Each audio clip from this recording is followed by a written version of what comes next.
All I know is I'm going back on like December or something. So, Minnesota in December. yeah. Well, it's 20 degrees there today, or was. I'm like, thank God I didn't go this time. Do you even own a coat? Not like a real one. They're all like, thin as paper.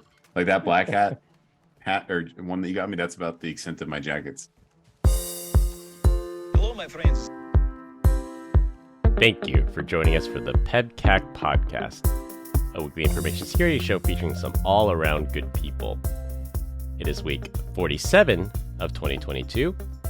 I'm Chris Louie, and happy Thanksgiving to everyone celebrating in the U.S. this week. With me, I have my co-host, Uncle Barbecue, who plans to have a turkey hangover on Black Friday.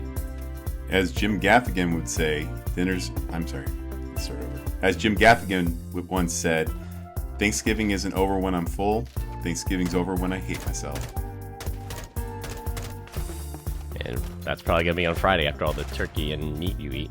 Yes, sir. No kidding. And we have Glenn Medina, who has put his pool in maintenance mode now because it's way too cold in Northern California to go swimming right now.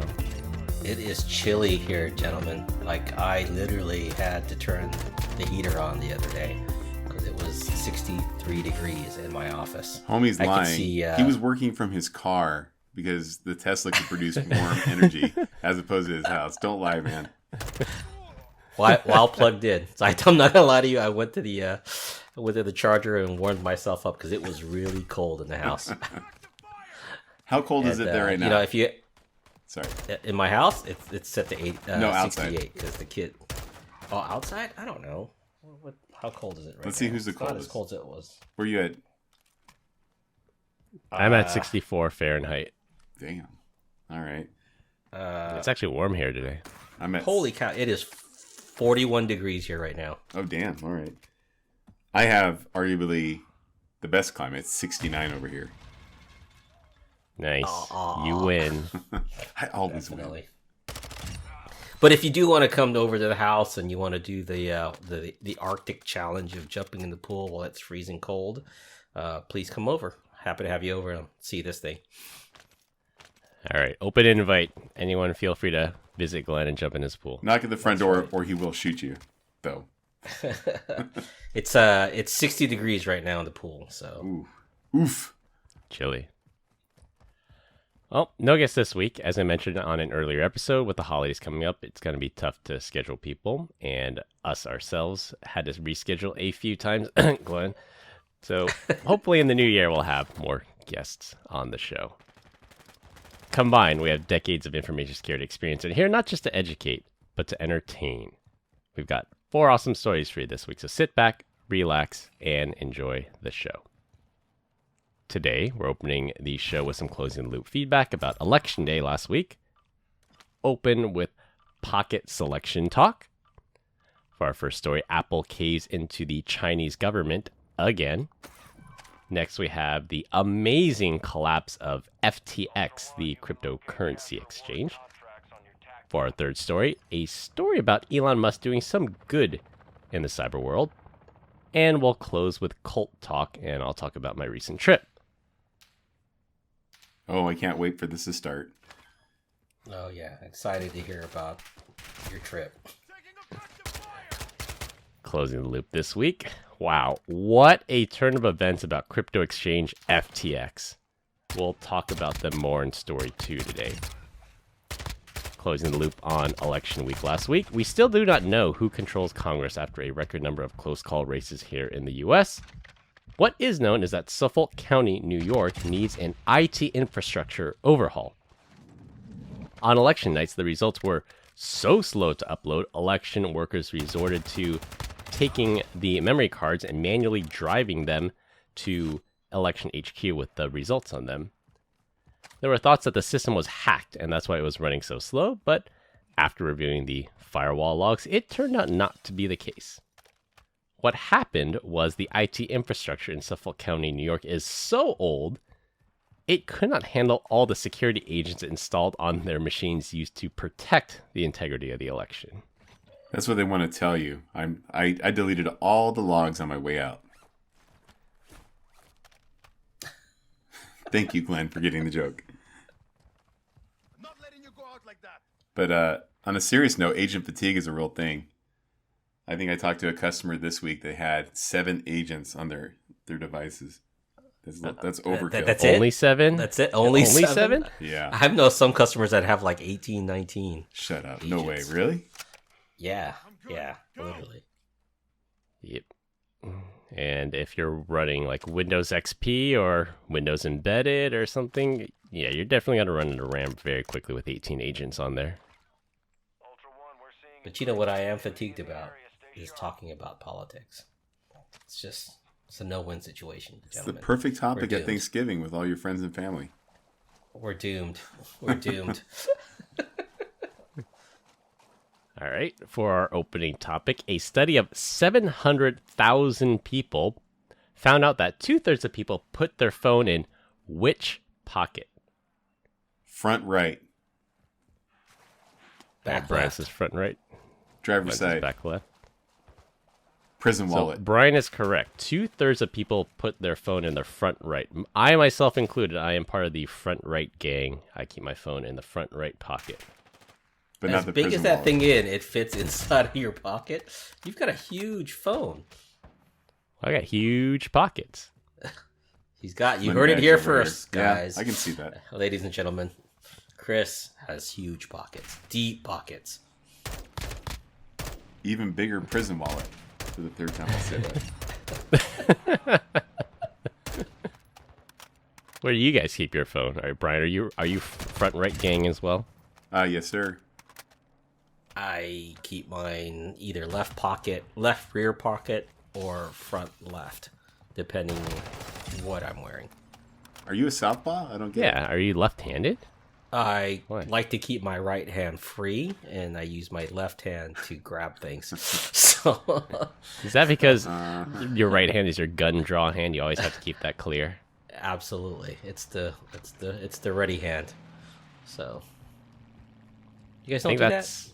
You guys don't. I think that's a police officer training thing. Like, if you're a police officer and you're right-handed, and someone goes to shake your right hand, like I've seen them either do the fist bump or they put out their left hand, because the risk is if you stick out your right hand, someone can grab your right hand, which is your gun hand, and then you no longer have the ability to draw your weapon.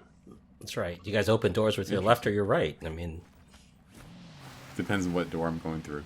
could see Sometimes if it's like a push, I'll just back my butt right up to it. Just push my way right through that. it. Gotcha. No COVID germs over here, boys. Yeah. So you guys draw left or right? Right. Right. So I You grew up in the city, and one of the things I do by instinct now is if I open up a car door, I open it up with my back to the car, and I always open it with my left hand, so I have a 180-degree view of what would typically be behind me if I'm facing the car, and then I keep my dominant hand free. So how would you open with your left hand on the passenger door of a Model 3 or Y?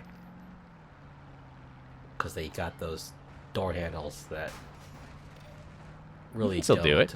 Yeah, you just push your they're- thumb in on the big part, and then you would reach under it to open it with your right hand. with your left hand, because you want to Your keep left hand. your dominant hand free. You'd have to push it in with your pinky then, because it pivots off of the left side, right? All right, Oh, he Glenn. doesn't Well, have a I poor don't man's have car like that. A poor Tesla. I don't have a Model 3. I don't have to worry about that. I guess. Yeah, you've got the Tesla that opens its doors for you. So yeah.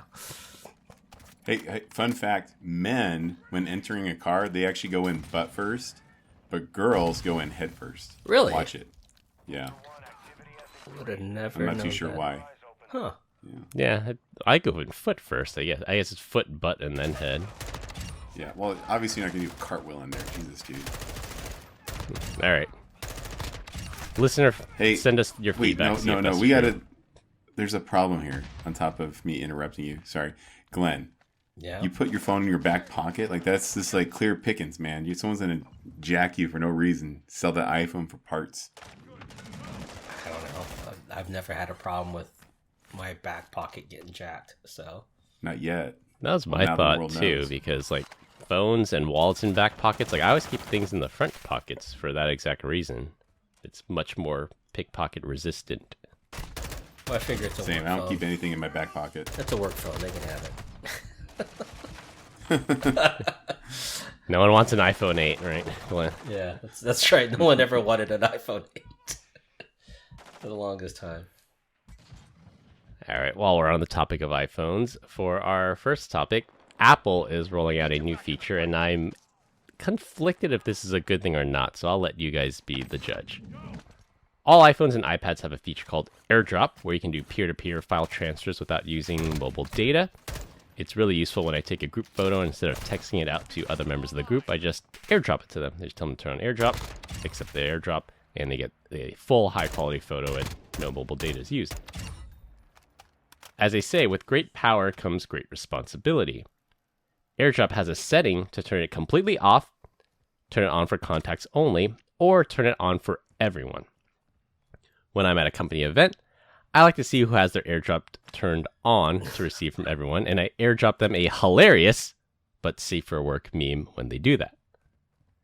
There's even a story in the news that an airport near here down in San Jose, a Southwest pilot made an announcement over the PA to tell passengers to stop airdropping nude photos to each other or he would turn the plane around.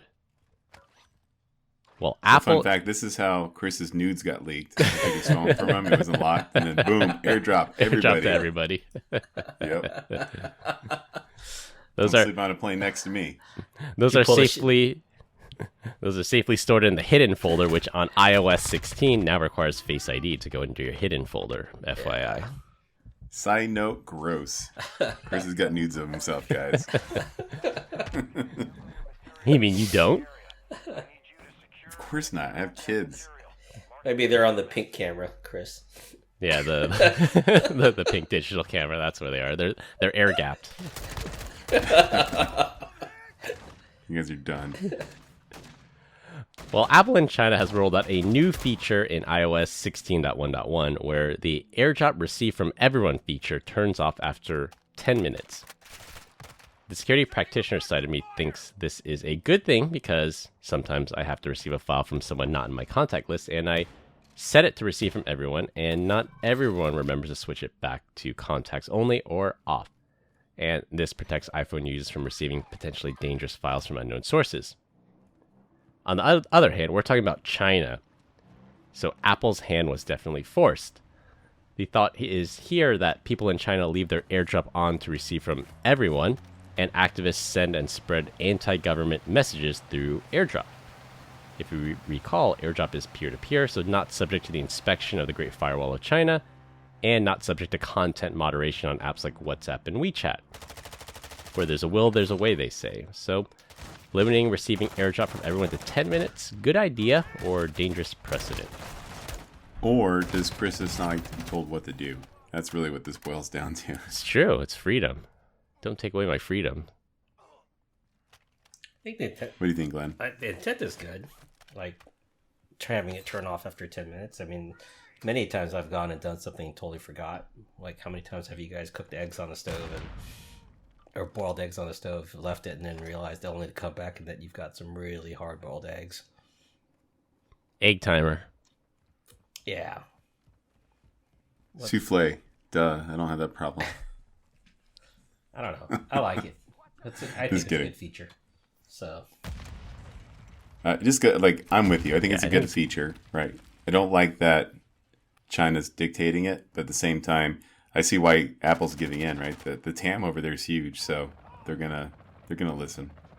Yeah, exactly. So I'm with you, Brian. Like, in theory, if Apple came out with it on their own and so this is a security improvement, I probably would have been more on board with it. But the fact that it seems like the China CCP made them do it makes me not like it immediately.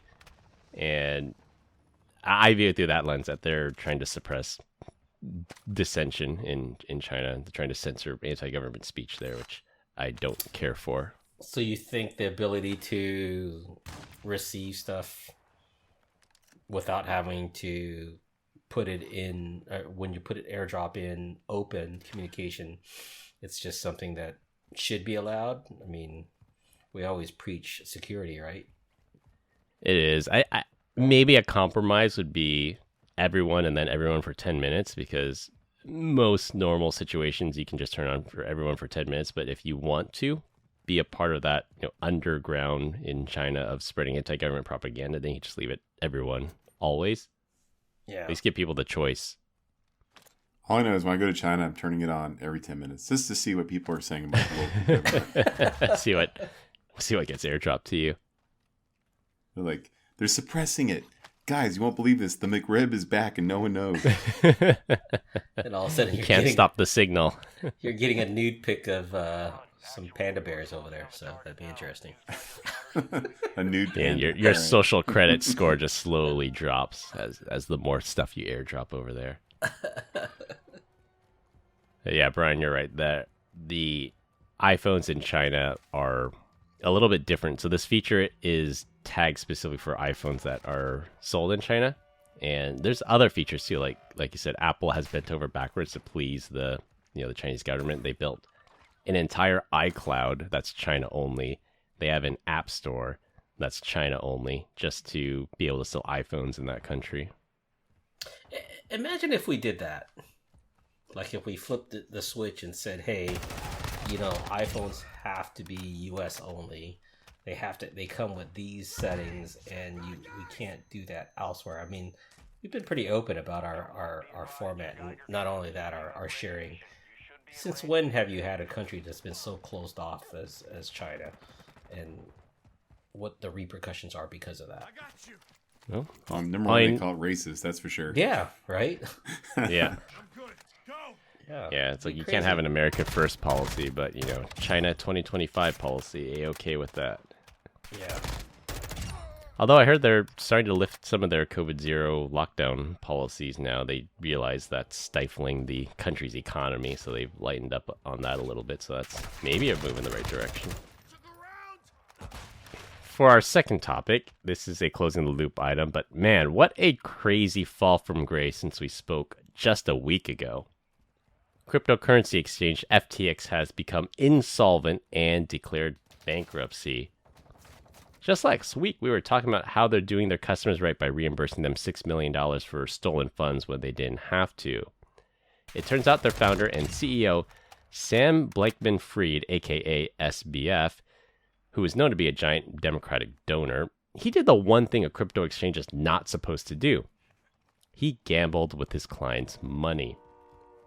According to reporting from the Financial Times, FTX had over $9 billion, so again we're talking about billion with the B, $9 billion in customer deposits and only about $1 billion in assets or hard currency, be it in fiat or cryptocurrency. That left them with over $8 billion in unfunded liabilities of actual customer money that's unaccounted for. Traders rushed to withdraw about $6 billion from the platform in just 72 hours. Talk about a run on the bank. Now, we're an information security podcast, not a business news podcast, so there's a twist to things. A day after Binance agreed to acquire FTX, they took one look at their financial books and saw that $8 billion liability and noped out really, really quickly. FTX had no choice but to file for bankruptcy, taking those $9 billion in customer deposits with them. Making matters worse, just hours after the bankruptcy filing, somebody allegedly hacked into FTX's hot wallet and stole over $660 million in cryptocurrency, meaning that the exchange was left with less than $340 million in assets on $9 billion in liabilities. All cryptocurrency was moved to a cold storage to protect further hacking and withdrawals. What a change a week can make.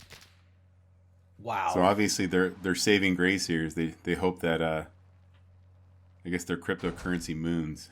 That's the only way they're going to recover. After it's dropped to like 99%. That was the other problem is they held cryptocurrency, but it was in their own tokens, and it was self-perpetuating.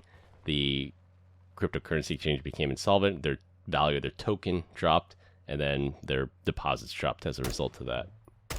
If you think people were sketched out by cryptocurrency before, like I guarantee you, one as widely popular as FTX, thank you, Tom Brady, is probably going to turn some heads and make people be a little more skeptical next time they go in on crypto. Did they ever complete reimbursing the $6 million, or was that just a ruse knowing that this thing was coming? I'm not sure if they did or not. They announced that they would. I don't know if it actually happened. But it doesn't matter, because even if they put the $6 million back into people's accounts, they froze withdrawals. So even if you got the money back, there's no way to get it back out until after this bankruptcy proceeding. Oh wow! Which they say most of the customers are gonna be left holding the bag. There's so many creditors in line before the actual customers. People aren't gonna see their money again. So you guys know me. I love a great conspiracy theory. Usually they're a little bit more low rent, like the parking lot at Dutch Brothers is smaller, so it looks like it's busier on purpose. But have you guys heard of the one regarding SBF and him donating money from donate to the Ukraine and turn around and giving it to the Democratic Party? Yeah, I saw that one. I think we'll probably learn more about that in the next coming weeks after they do a thorough forensic analysis, because there's just money that's missing. Like it's unaccounted for. They don't know where it is. They don't know where it went. And they don't know if it was stolen, if it was misaccounted for, or if it was laundered or it was funneled. There's a lot of unknowns right now. But the one thing is known is they're 100% insolvent and they got to go through bankruptcy now. The other conspiracy theory is that SBF he has residence in Bermuda. FTX is registered in Bermuda for obvious tax reasons. People are going to say he's planning to flee the country and go to a non-extradition country because he knows the writing's on the wall. He's going to serve, hopefully, a lot of time in jail for what he did. All I know is Homeboy donated at least $39 million to the DNC. And if you've seen a picture of him, you think he would have spent a little bit of that on a haircut. And maybe a personal stylist. Like, Jesus. Yeah. You get that kind of scratch to give away. Come on, get it together, boy. Yeah, he's an interesting person. Well, everyone for sure. with that much money is an interesting person. Yeah, well, There's a couple billionaires that aren't put together like that, dude. That's for sure. He has political connections. He's not a billionaire maybe he'll anymore. maybe he'll get bailed out by one of his political connections. Remember, they're still missing $600 million, right? So. Yeah, they don't know billion. where that went either. And yeah, the way he gambled with his clients' money is he started another company called Alameda. I think it's called Alameda Research, and they were making very risky bets with their customers' money without their consent, mind you. Without their consent, he was making very risky bets, and I think Alameda imploded just the same way Celsius and all those other high risk, high reward type crypto investment firms did as well. Get in on the front and then bail out. I wonder if Tom Brady's pissed. First the divorce, now this. I think he lost like $45 million in that alone. and he had to give her 50% of the shares of when they were high, and now no, she had her own. She had her own name as well. Okay. Yeah, like he had X amount of shares. Like I think he owned like 0.15% of FTX, and she owned like 0.12. Oh, that's funny. Yep, there's a funny meme going around the internet, and I linked through this commercial last week in the show notes. It was an FTX commercial with Larry David. It was actually their Super Bowl commercial where Larry David was like, nah, I'll pass. Like all these good ideas like the wheel, the light bulb, and Larry David's like, nah, I'll pass. I don't think it's going to go anywhere. And then it ends with Larry David saying, no, I'm not going to invest in FTX. And then their tagline is, don't miss out on the next big thing. But people are saying Larry David was really trying to warn us not to invest in and put our money in this company. What a genius. Yeah. All right, for our third topic, our next story was sent to us in our group chat by Brian and was an interesting take on finding an insider threat. So back in 2012, Elon Musk and Tesla were dealing with a serial leaker. Someone kept leaking information about Tesla to the media. It was clear they had a mole, but they just could not figure out who it was. Elon hatched a plan to trap the leaker by sending an email he knew would get leaked to the press. Before sending out the email, he had his team specially craft each email to each recipient by adding or removing extra spaces between words to make a unique fingerprint for each recipient. Every recipient would appear to have received the same email, but only a few people inside Tesla knew who received which email. As predicted, the email was leaked to the press, and after analyzing the copy of the email that was leaked, Elon Musk was able to pinpoint the leaker and promote them to customer. Very innovative and an interesting way to deal with an insider threat. That's So genius. fun fact, yeah. So you look at this and think, oh man, that's really creative. But there's two things to it. Number one, the reason why they did this is because they were just trying to stay alive at this point in time. In 2012, life wasn't that great at Tesla. And so he gonna like just go out and buy the best of breed data protection platform and try to fingerprint the data that way. Instead, they just came up with a free way of doing it, which is incredibly intelligent. And then number two, people asked him, did you pursue any type of legal action against, this perpetrator? And he said, no, we were just trying to keep the doors open at that point in time. Didn't even have the money to legally go after him. That's insane. Yeah. Well, I mean, and then what? Yeah. Yeah, and even later, like when the Model 3 came out, so they already had the S and the X. This is not that long ago. They were like days away from bankruptcy, and Apple had the chance to acquire them for some fire sale price, and Apple said no, and now Tesla is, I don't know, I don't think they're $1 trillion anymore, but they're several $100 million company. Do you think that Tesla has an edge from the self-driving capabilities? When you look at it, like there's different stages and stuff, and Elon's take on it is that he believes that you could do autonomous driving with just a camera and you don't need to have all the different sensors. Do you think that's because they have so much data already that they're able to come through there and make that assertion? Or do you think they're going to fall behind on that autonomous driving situation? I think with Elon's AI company as well, and billions of miles of self-driving data, I think they're way ahead. They're leaps and bounds ahead of everybody out there. How long do you think it's take to close that gap, though? Depends. I think Tesla's the benefit. They are a tech company, so they're not a car company. They make computers on wheels. They are a tech company. All of their competition, with the exception of like Rivian and all those emerging companies that have their own problems, but like Ford, GM, they're car companies that are trying to pivot into tech. They're very good at building gas-powered cars. Now they have to pivot to electric cars, and then they have to pivot to tech. So I think they're going to try to acquire their way out, or I don't know, maybe they'll license Tesla's technology. I think Elon said that at some point. They're going to license it out. Well, there's two sides of that, though, right? I mean, some things are best as a sensor, and some things are really good at a camera. And combine the two, and you have something that's really good. I think one of the things that Elon had done and had argued was, that little bubble on the dashboard for your traditional cars is the rain sensor to determine how often the wipers should go off, the auto wipers. And Elon was very, very adamant that not be installed. I think it was like a less than $100 part. And he wanted to make sure that the computer, the onboard camera, could determine when the wipers turn on versus use that little sensor. So it may have cost him a little bit more in R&D, but he definitely got it done. The question is, is one better than the other as far as how things go? Because I look at my wipers sometimes based off of the, because I know it's camera based, and I'm like, why are you going crazy right now? Like, I don't understand. So, and like I said, I sometimes I look at the car like, this is an amazing car. Other times I look at the car as like, you dumb piece of crap. Like, what the heck is this thing thinking right now? So it's like Brian, like he's gotten into a handful of situations where his full self-driving has tried to kill him. Yeah. I will say yes, last night going to pick up my daughter from the gym, first time there and back where I didn't feel like I was going to die. So, incremental improvements. Marginal gains. Marginal gains. Yeah.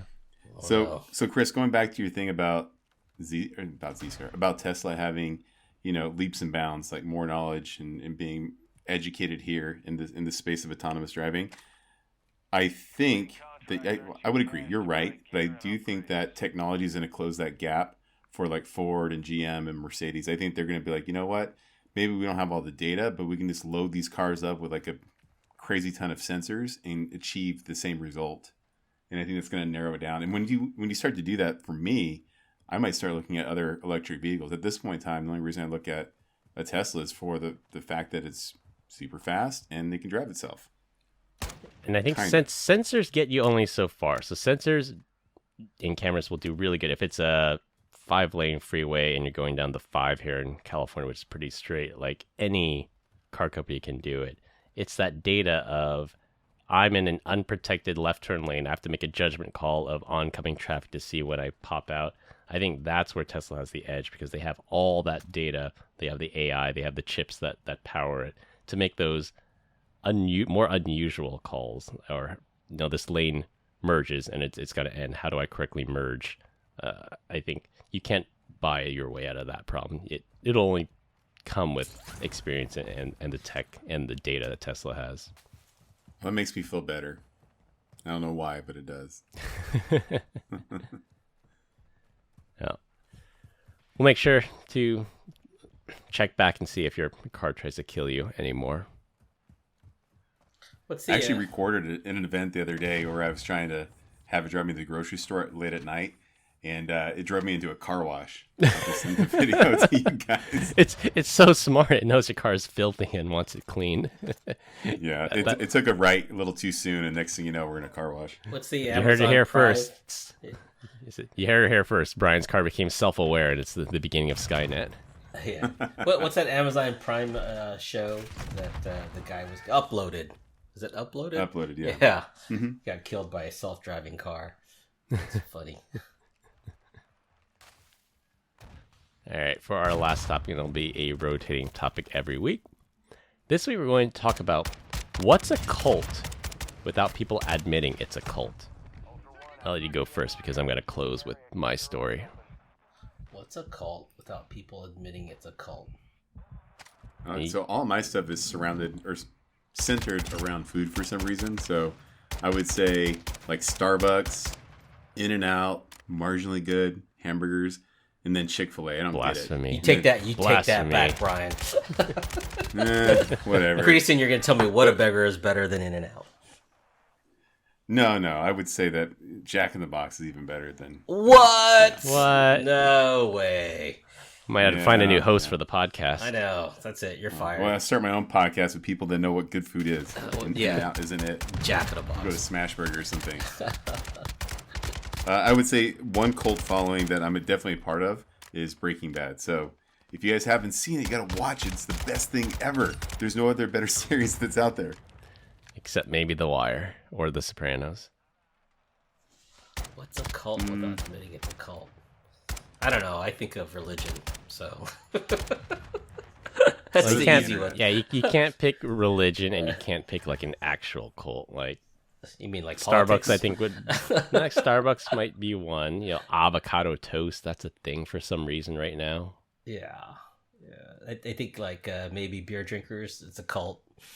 Yeah, like craft beer. IPAs. Yeah, I think craft beer. The craft beer snobs. Yeah, I think that's probably a cult. I can get on board with that. How about wine? Wine's a cult.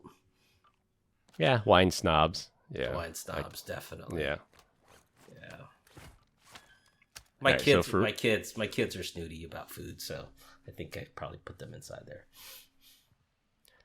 All right, so for me, and this is what I was leading up to, for me, it's Disney. So Disney is a cult.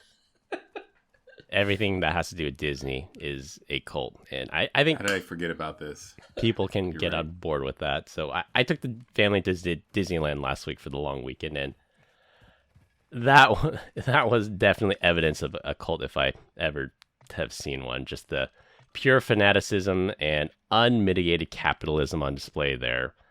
It was seriously crazy. So here I wrote down a couple of observations that I had from my trip there. There's a dedicated website about what's called a rope drop ceremony and how to be the first in line for the most popular rides. So they said it's very specific. So they say Disneyland opens at 8, but if you stay in the hotel, it opens at 7:30. If you get there at 7:30, the rope for this land drops at this time. If you want to go to this ride, you have to get through the front door first, then you have to get through this door, then you have to get through this door. The ropes drop at exactly this time. It's crazy if you want to be the first in line for one of the rides. And I can kind of see why that might be the case. I think at the peak, one of the rides, they have an app now, so I checked the app. At the peak, there was one ride that had a 320-minute wait time. 320 minutes of wait time. Like, you could watch... I'm not good at math, but that's like 4 days, right? You could watch like 2 Star Wars movies in line, and you still wouldn't be in the front of that line. It was the Rise of the Resistance. I guess it's super popular. But 320 minutes, like, that's you're wasting your whole day there. So did you wait? I did not. It's definitely not worth my time. Everything is streamlined through the app now. They've gotten very good at tech. So the last time I went there was probably more than 10 years ago, before the era of smartphones. But everything is streamlined through the app, so you can reserve a spot in line. You have to pay for that, of course, and you can check wait times, which is how I know that there was a ride that had a 320-minute wait time there. You could order food through the app. So all the restaurants there, instead of having a super long line, which was still existed, they had super long lines for food, but you could reserve food and you could order food online and just pick it up from the front. So you say, I want my pizza in an hour. Go there in an hour, your pizza's ready. You don't have to wait in line for an hour. So I think they've done that. The crowd control is a lot better. The lines were a lot more efficient. Like the rides that we actually had to wait for were about 30 minutes, which I think in the past was a lot longer. So what dollar amount would you spend to not have to wait in a line at all?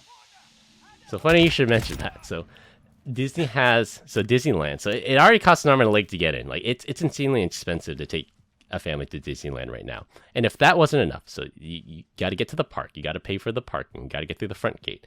They have something called Genie Plus, which gives you the privilege of accessing something called Lightning Lane, and you can schedule a time to go there. The Lightning Lane is just way shorter. It's $25 per person. And if you want to ride a super popular ride like Rise of the Resistance, not only do you have to get Genie Plus for $25 a person, there's surge pricing to get into the Lightning Lane. So you have to check the app and says, okay, well, you can wait 320 minutes, or you can pay $25 for Genie Plus and then pay another $50 to cut the line in that one. So it's, like I said, just unmitigated capitalism. Is that all done through a Disney app? It's been a while since I've been to Disneyland, simply because I refuse to go now. So yeah, everything's done through the app. Wow, they've totally commoditized every minute that you're there. Everything.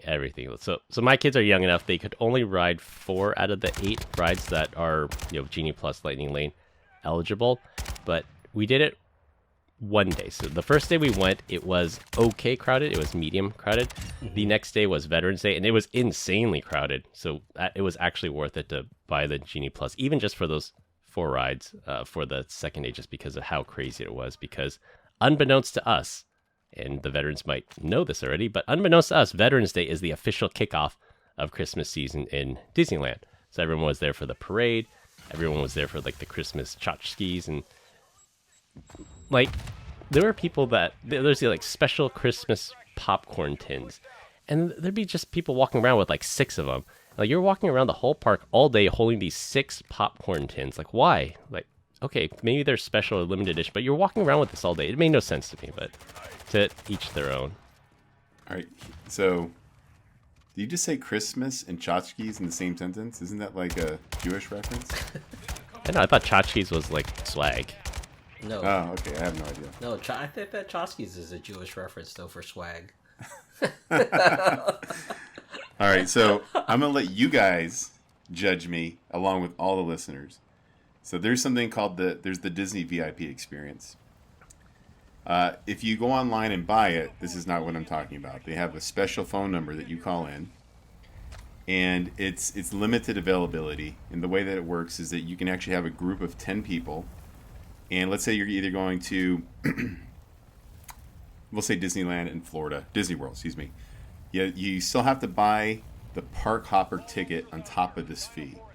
So the fee to do this, and what's included is basically you get an actual Disney employee to escort you around the park, and then they will drive you from park to park behind the scenes. And then anytime you want to go to a ride, you just go to the very front. If you want to ride it again, you just do it again. Like it's a total like life hack. Being able to bounce around in there. You can have, like I said before, you can have 10 people in your group. However, the price for this varies depending on the time of year and the season and all that good stuff. So what would you pay to do that? And by the way, when we did this, we hit up all 4 theme parks in one day. So my entire Disneyland experience was 0 lines, do whatever I want as much as I want, and hit up all 4 theme parks starting at 8 o'clock at night and then ending at, 7 p.m. But that's only at Disney World, not Disneyland. right? No, you can get it at Disneyland too, and you can also do it at Universal Studios. Wow. So I'm not going to say what I'm willing to pay for it. I'm going to guess how much it costs, and I'm going to say Okay. 10,000. That is a spot-on guess. That is exactly what it is. On top of the tickets. Family of 5. Family of 5. Well, it's On 10 top. total, right? So it's 10 1,000 per 10 person. person. If you have one person, it's 10,000. If you have 10 people, it's 10,000. Yeah. Is that correct? Yeah. So it's like a fixed cost because you just rent an employee for the day, basically. But you But then you have also to- said, yeah. but you also said, yet on top of that, you had to pay for the tickets to get in. Correct. Wow. And there was one guy from VMware there. It was just him and his son. It must have Just been pretty having high up. then. Time of his life. Yeah. $5,000 a piece. Wow. Well, do what you do it. Yeah, it's Why not? for some people, time is money. Like if you want to hit all 4 parks and ride every popular ride, so that might be worth it. The part that kind of helped me with it is, number one, I wasn't spending the entire amount, right? I was only covering for 6 people. And then I also have to think that historically, if I go to the park, I'm going to have to buy 6 tickets, park hopper, and I'm going to be there for at least 4 days. And so it was a margin of a difference of paying 2x, but being able to not have to wait in lines at all. And then the rest of the time that we're in Florida, go out and do other cool things. It was kind of a no-brainer So, for me. so this was a 1 day, 10 grand off the, just Yeah. 1 day, not multiple days. 1 day. 1 day. Yep. And then I had 4 other people that went with us that fit the bill for the rest of it. Yeah. I did the not Disney, Orlando, Universal Studios Orlando. I paid for front of the line, and I thought that was cool. But yeah, 1 day was more than enough. I didn't think I needed anything more than that. And that's probably one of the last times I've been to a theme park. My only regret in that trip, Animal Kingdom. What a waste. Don't ever go there. Nobody least wants, you- like, that's a zoo. at least you know Disney now. Zoo, yuck. Yeah. Hey, fun fact, you guys know that if either, like, Legoland, if you, Chris, or you, Glenn, or even me by myself, if you go to Legoland and you walk up to the gate and say, I want to buy 1 ticket, please, you know what the answer will be? What's that? No. No, you cannot buy a ticket. Why can't you go as a single person? Because they're afraid you're going to steal kids. Apparently that happens a lot over there. But you can buy 1 ticket Interesting. online. I don't know about that. I don't know if you can get entry without going there with a group, or like they still want creepy old men in there. Did you try, Brian? Is that how you know? He spoke from experience. My plans were foiled. They figured There out what were- you were going to do. There were people alone at Disneyland. I don't know if that's a policy in Disneyland, because I definitely remember seeing don't think some so. people They would that. never say no to $300. What are you talking Yeah, about? right, Chris? exactly. We're publicly money's- traded. We got to report in a week. Yes. The money's there, we don't care. I think that might be their official corporate motto: is if the money's there, we don't care. I used to love going there for their turkey legs and their chili con carne, but man, the prices are just ridiculous now. My gosh. The food, I would say, was reasonable for what they could charge. I would say it's more on the reasonable side. It's all the insane upcharges for everything you go in, and the merch. The merch is definitely overpriced. But So like the going food in was, and out. yeah, I think I the get food it. was. Yeah, reasonable, mediocre. Food's In-N-Out not is as good as awesome. In-N-Out. Yeah, food's not as good as In-N-Out. That's not saying a lot. Yeah, so Brian, you probably saw this too, that Disney's officially a cult. Like everybody had the themed t-shirts, everyone was wearing the headbands, everyone had they brought their own signs, and people were You included. like waiting in definitely line for saw this that. parade for You included. hours. You did it for a day. You were It is, part of but the cult. I don't subscribe to that level of fanaticism. Like I said, the last time I went there was probably 10 plus years ago. So my dad lives in Florida, and so like they have like season passes, and they go like every single day. And anytime I take my family there to go visit, it's like everybody wants to go to Disney. I'm like, we're here like last year. Like, why on earth do we want to come again? But they love it. I hate it. I think it's insane, and I'll never go back unless I'm doing the whole express, life cheating route where I don't have to wait in lines. I hate waiting in lines, and then plus it's super hot and humid over there. Blows out my beard. I don't be looking sexy, so. So I gotta ask, if your kids ask you to go again this next year, are you gonna do it? Chris? For me, no, definitely not. No, it's gotta be another couple of years before we even consider going back there. Yeah. This was the right. So it was both my kids' first times, and I think this was the right age because they're both old enough. We didn't need a stroller. I think if you had a stroller, it'd be 10 times worse. And there were people there, like the second day we were there, was so crowded. People were, even like disabled people, like on a Rascal scooter, or parents that had a double wide stroller. Mm-hmm. It was impossible to get through the crowd just because there were just so many people there, especially when they block off both sides of the street for the parade. It was just so narrow. Yeah. COVID was not going on over there at any time, was there? No. So that's another observation I put here. It says out of the thousands of families that were there both days, we only saw 2 other families wearing a mask. And you were one of them. That's why I said 2 others. So there were like 3 total families wearing a mask that whole time. Were they Asian? You just let it out. Come on, Chris. Were the other 2 families Asian? One other family was Indian, so they counted as Asian, and then one was. Why did they count? They count. That was Asian. And then the guy was wearing Ultra Boost, so obviously that counts too. Yeah, there you go. And then one was Brian's variety. Oh, okay, gotcha. He was Hispanic. Brian's variety. He was Hispanic. Just kidding. Anyways, yeah, it was.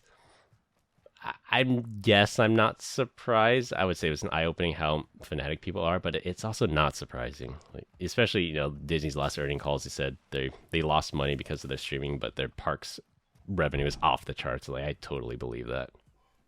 Yeah. It's amazing. How was the plane ride, by the way? Plane ride was easy. Flew into Santa Ana. Like, we had the choice of flying into Santa Ana or LAX would have been slightly cheaper. When we looked up the flights, I said, there is literally no amount of money in the world that would make me choose LAX over Santa Ana. There's no amount of money in the world that would say I would willingly fly into LAX. Is it my understanding that all the restaurants are still not open at Disneyland? No, they're all open. Really? They're all open, yeah. Yeah, okay. It's super convenient to order ahead. Like, you book your time and say, I want my pizza in 30 minutes. You show up in 30 minutes, your pizza's there. What about any of the stores in downtown Disney? Were they all open as well? Yeah, everything was open. Wow. Yeah, no, pandemic's over. There were literally no pandemic restrictions there. They have a reservation, so they max out the number of people that can be in the park in a day. But even then, it felt so crowded on Veterans Day. Yeah. Cool. All right, enough Disney talk.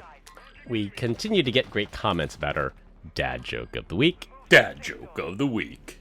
This week, I'm up. Well, guys, I started a band called 1023 Megabytes. I can't believe we still haven't gotten a gig. Wah, wah, wah. One day. All right, to wrap things up, there was no election hacking in New York, just really old computers. Front-right pocket gang for life. Apple is limiting AirDrop from everyone to 10 minutes, bowing down to Chinese pressure. Crypto exchange FTX implodes overnight and gets hacked. Elon Musk has interesting methods to find leakers, and Disney is a cult. That's all I have for this week. We hope you enjoyed this week's episode. You can find us all on LinkedIn. Links will be in the description. Follow us on Instagram at PEBCAK Podcast. Thank you to all our listeners and subscribers who rate us 5 stars in the iTunes Store and Spotify and left us a review. We appreciate you all spreading the word to help grow the show. The best way to find us is to search for the PEBCAK Podcast on your favorite podcast listening app. For my co-hosts Brian Deitch and Glenn Medina, I'm Chris Louie. Thanks for listening. See you all next weekend. As always, have a nice day. Bye, Felicia. Bye, FTX. Yeah, that too.